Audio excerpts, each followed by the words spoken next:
Undead is a group of people who have gotten together, and it's kind of like a giant humans versus zombies Nerf war tag game. Defend themselves in 3 ways.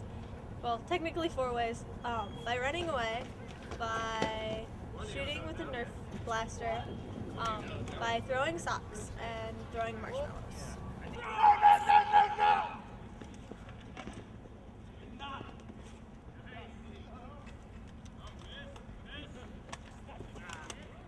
This is my 2nd semester. I'm a freshman, so I played in the fall and now in the spring. The Undead because it's a lot of fun. I like the competition. Being a zombie is okay, but I like being a human just to see how long I can last, and it's just a lot of fun. Way to meet new people. I play the Undead just because I'm bored.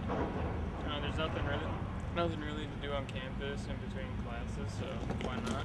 2, because I'm a freshman. This is on fall and spring.